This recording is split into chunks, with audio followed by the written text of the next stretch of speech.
Welcome viewers to the Saturday, March 29th edition of 284 News. I am Jacques Wooding, bringing you our top stories from this week. Thank you so much for joining us.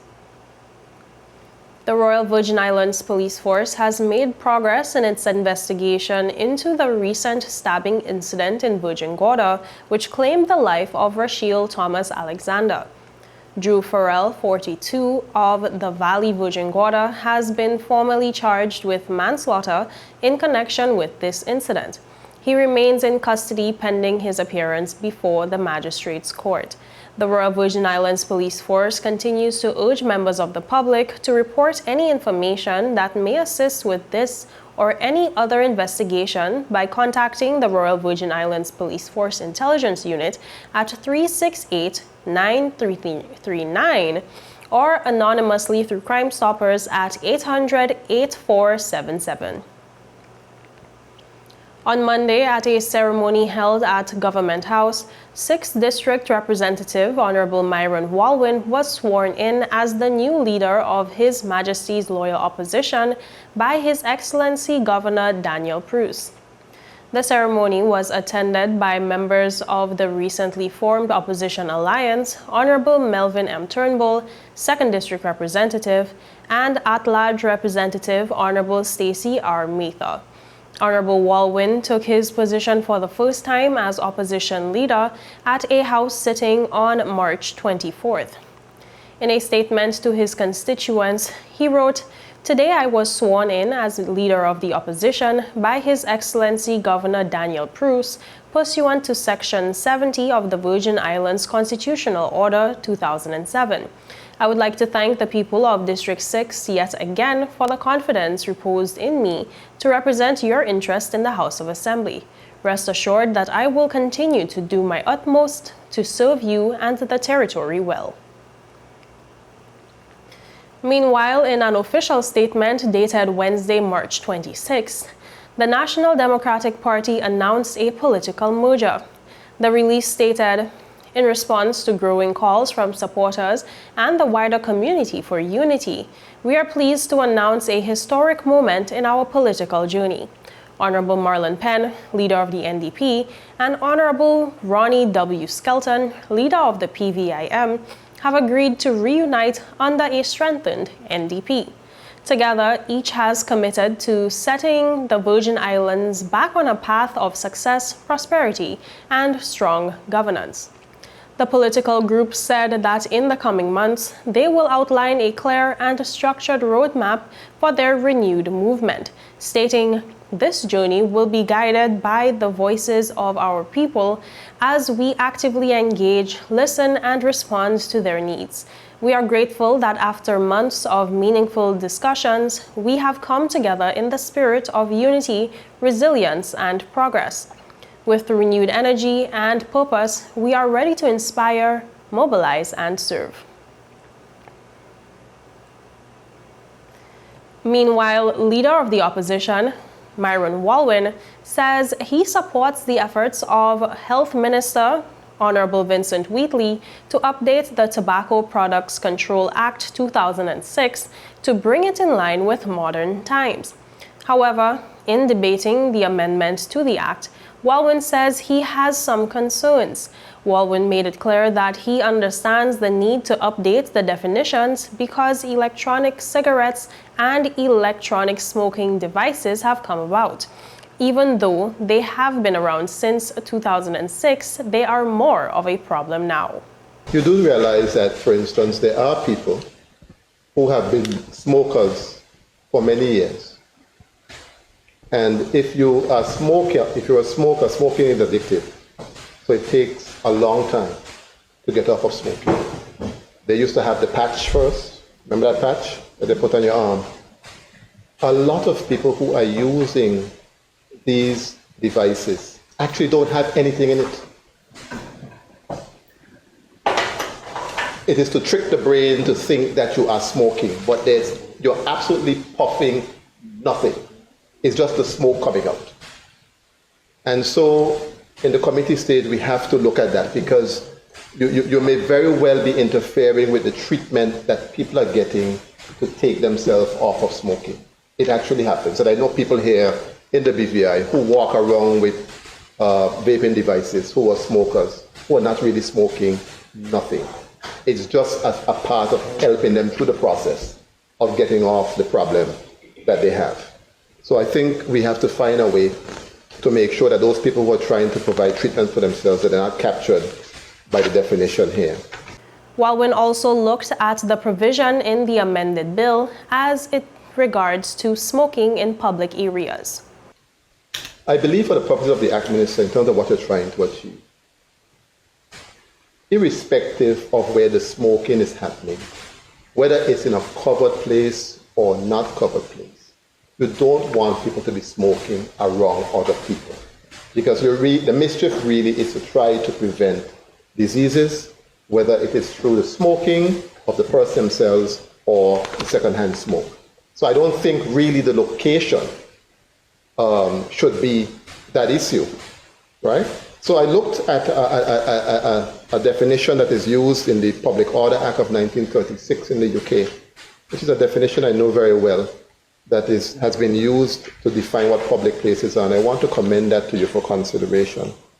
It says in the Public Order Act of 1936 that a public place includes any highway and any other premises or place to which at the material time the public have or are permitted to have access, whether on payment or otherwise.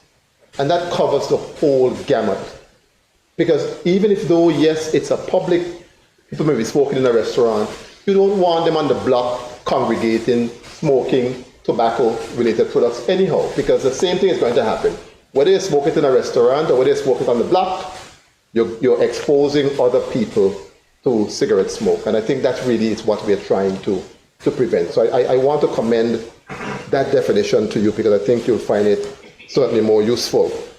And viewers, with that, we take a quick word from our sponsors. Stay with us, we'll be right back. Some claim that the age of a true gentleman is far behind us, but we disagree. He may appear in different guises today, but the values and ideals that make him a gent still stand. The Art of a Distinguished Gentleman by yours truly, Ron Grant, presents Season 7. Introducing Travi Rose, Creative Director. Alex Lake, Businessman. Sean Black, Cinematographer. Dakari Wheatley Adams, Content Creator. Donandre Millwood, Educator and Musician. Hashim Dream, Entertainer. James Todman Sr., Contractor. Dr. Albert Tompkins, Psychotherapist. Walter Barrett, Author. Rakim Todman, Producer and Engineer. Kamal Letson, Photographer. Roosevelt Smith III, Sales Manager and Hospitality Professional. Leland Abraham, IT Technician and Cybersecurity Analyst. The Art of a Distinguished Gentleman, Season 7, every Wednesday at 8 p.m., exclusively on 284 Media. Get ready to reason, reflect, and redefine yourself through the stories of real-life heroes. The Art of a Distinguished Gentleman, Season 7, Raising a Generation of Greatness. Voted Top 35 Gentleman Podcast Worldwide by FeedSpot and BI Icon Award winner.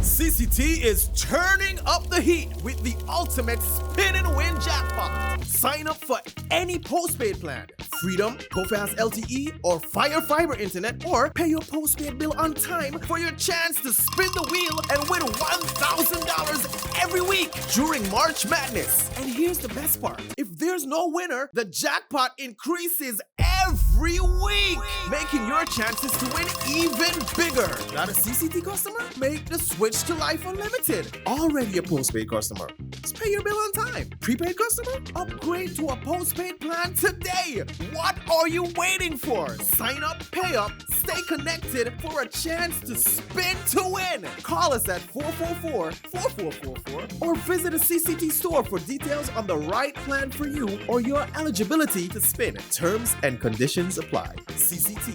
Life Unlimited. Welcome back, and thank you so much for staying with us. We continue with news that PONS Health Sciences University BVI School of Medicine, or PHSU BVI, is getting ready to roll out its services. This is the first medical school that will start operations in the territory, and according to officials, it will provide a viable health education option for students in the BVI, Puerto Rico, the Caribbean region, USA, and other international markets. Top officials from the school and the BVI government announced plans for the opening, structure, and vision of the School of Medicine in the BVI at a recent press conference.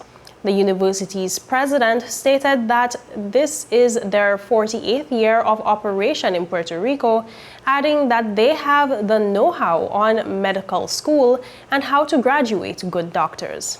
I had the chance to meet with Dr. Georges from the community college, and him and I went and talk, and we're very excited to be there right now. Also, with the government officials that are here today, we had many meetings, and it's one of those plans that we had really that almost seemed impossible at some point. COVID came, COVID went, but now we're all here. And, you know, as important milestones that we have, we were accreditation from ACCM in early 2024, as I was mentioning. So that was one of the big milestones. Middle States recognized also this location as an additional location. So we're also recognized by Middle States here in the British Virgin Islands. And we obtained our trade license since 2021, which has now been renewed. I want to recognize now, because now we have boots on the ground, which was one of the main things. We needed to have people. So we have Dr. Ann Peterson, who is going to be the dean of the school, with many, many years of experience in this field. And we have also Jose Daniel Perez, which is a VP operations. He has a dual thing. He's an MD and an MBA. So he's a very dangerous kind of combination to have, because he understands the numbers and he understands also the school. The president further stated that there are already 2 applicants from the BVI. Additionally, the Vice President of Operations at PHSU emphasized the importance of their agreement with the H. Lavity Stout Community College, where classes will take place. Other things that are important is that our students are also going to have laboratories, high-end and high-technology laboratories, such as anatomy, simulation center, also the study hall and the student center located at the BNF new building. And another great agreement that we are working on is to establish housing. Housing is a main priority for our students. They need a safe place to live. They need a good place to live. And we are working together with the Social Security Board in order to our students to live at the Joes Hills community. We believe that it's also going to bring French incomes to this community, and it's also going to create economic activity in this place.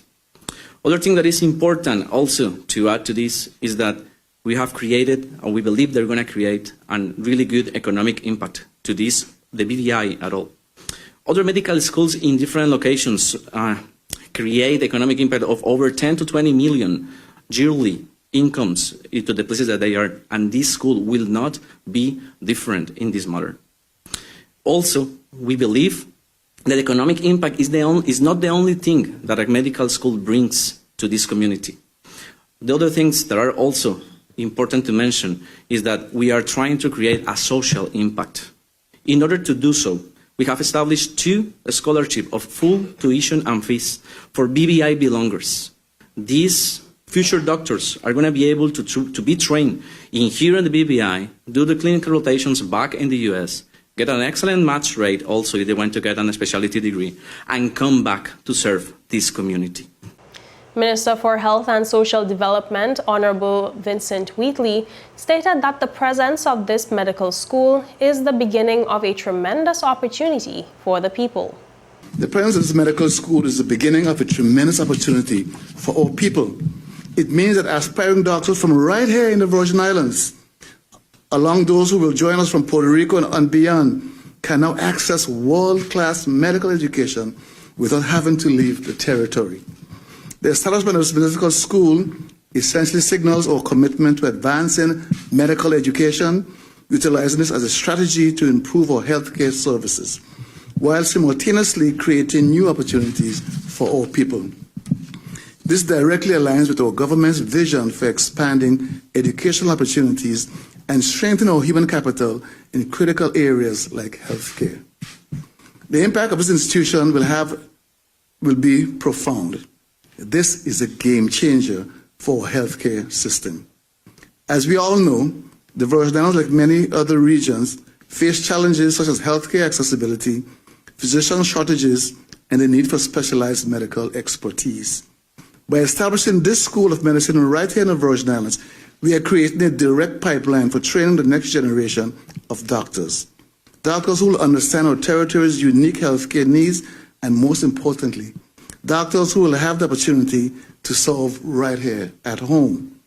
Wheatley also noted that he is particularly encouraged by PONS's commitment to awarding full tuition scholarships to eligible Virgin Islanders each year, ensuring that talented students have access to world-class medical training regardless of their financial background. In other news, head of the Business and Computer Studies Department at the H. Lavity Stout Community College, Dana Lewis Ambrose, believes the government cannot be the only entity supporting the institution financially. Lewis Ambrose was at the time speaking at a press conference where the Rotary Club of Central Tortola launched the James Harris Scholarship Program. The club will award an accounting scholarship to a student on a yearly basis. The event happened on the same day as HLSCC's Giving Tuesday, an initiative designed to increase donor participation and support the institution's future growth. I agree with President Georges when he says that the government of the day cannot be the only entity that puts or pours the majority of the funding into this college. I believe that this college, we've been around for 35 years now, right? 35, and if you multiply that across how many graduates we've probably poured out, I think we have pretty much put into being persons, human resources that now this territory is starting to reap the fruits from their labors. And I say all of that to say that when you are operating any entity, it requires resources to make it happen. And so funding is essential. And after 35 years, I believe at this juncture, we should not only be looking to the government of the day to be only pouring into this entity. Now, over the years, we have had additional partners come on board, and we are grateful for all of that. And viewers, with that, we take a quick word from our sponsors. Stay with us, we'll be right back.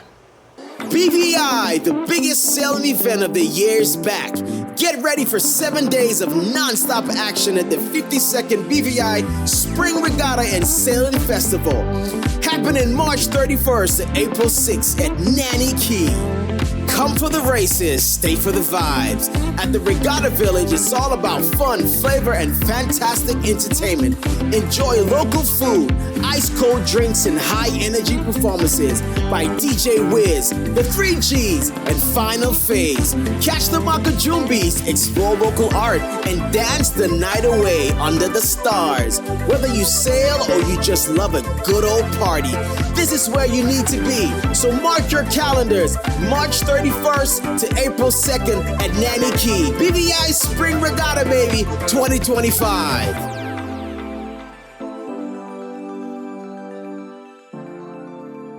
At Higher BVI, we're not just about business. We're about empowering lives, and that is because we aspire to inspire. By choosing us, you're supporting a company that believes in equal opportunities, diversity, and community growth. Our mission goes beyond profit.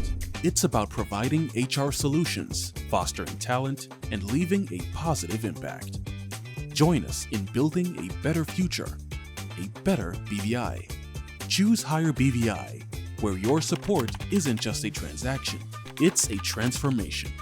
Together, we're changing lives in these beautiful Virgin Islands. Welcome back, and thank you so much for staying with us. The Territorial Council of St. Martin officially became the 12th member of the Organization of Eastern Caribbean States this week, marking a significant step toward regional integration and collaboration. President of St. Martin expressed gratitude for the long-awaited moment. I want to, first and foremost, express my sincere appreciation and gratitude to all the prime ministers of the region and also ministers of government for taking the time out of your busy schedule to be here with us on St. Martin. I want to say that I'm humbled by your presence, and I thank you so much for your kind gesture. Thank you again.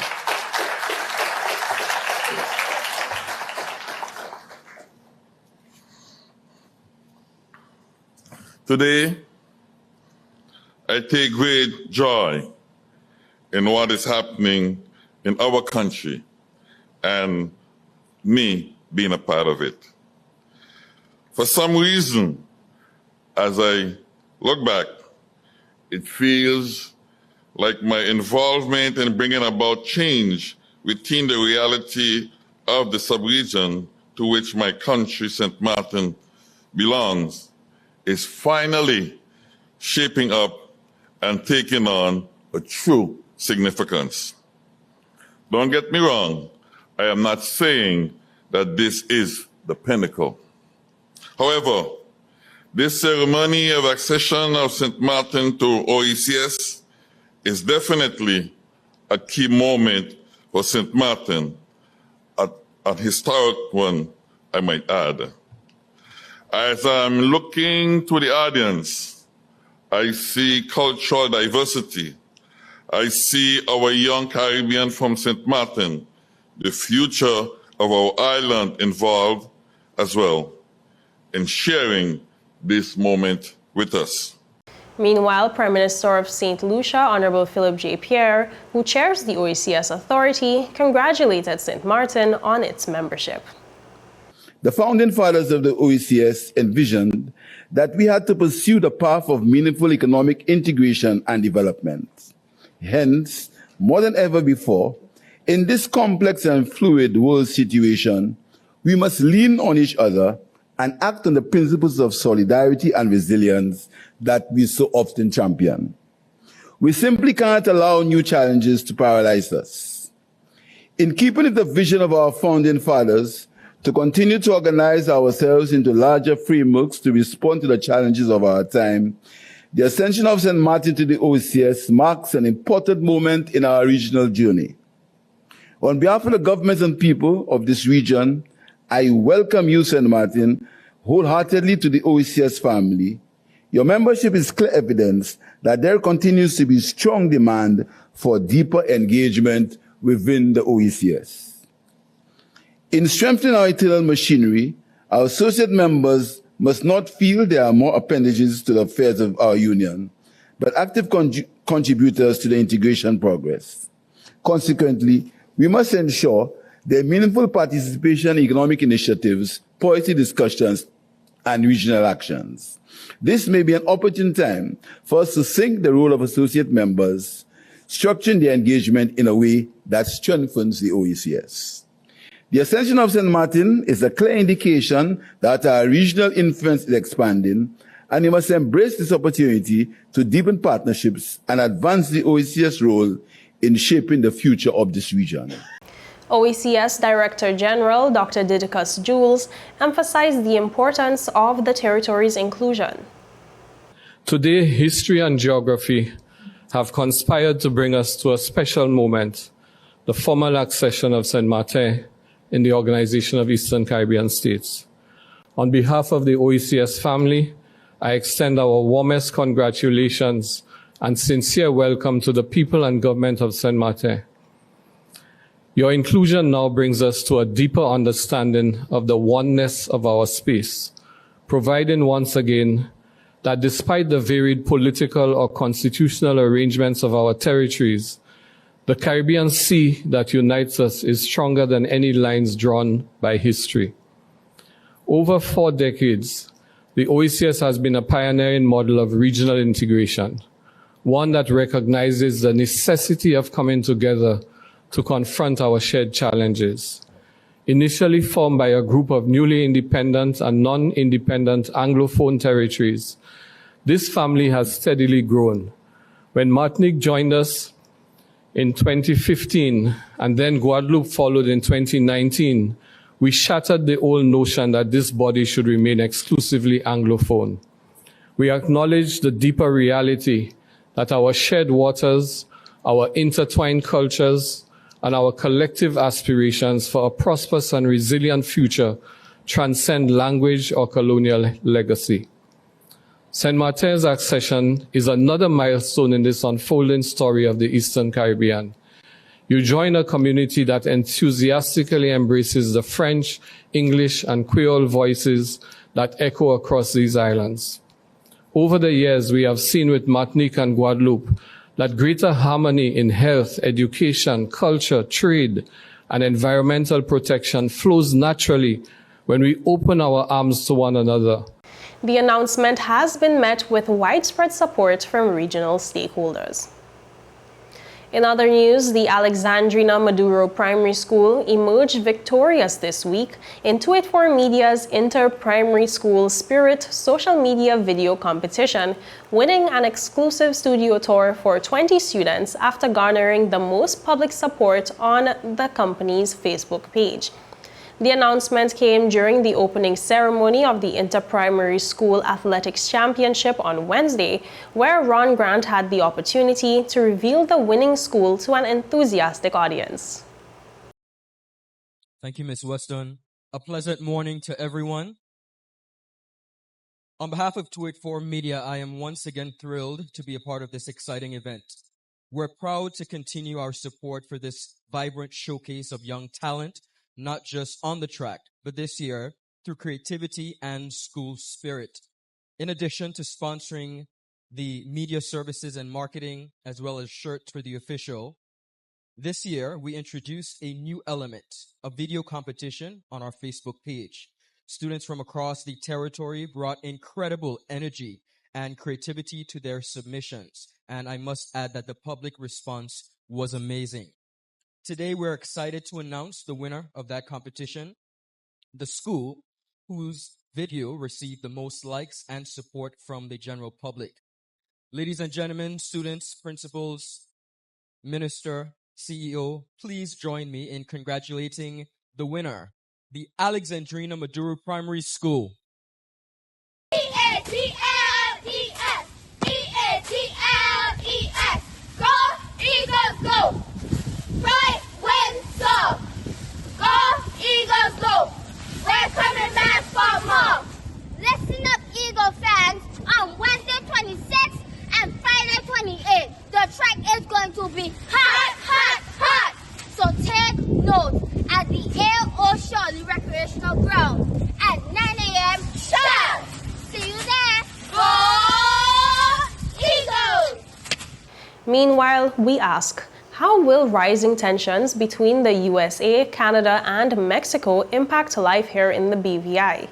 Join Kamal Haynes for an exclusive 284 Media special report diving into the economic ripple effects hitting our shores. Here's a look at what to expect.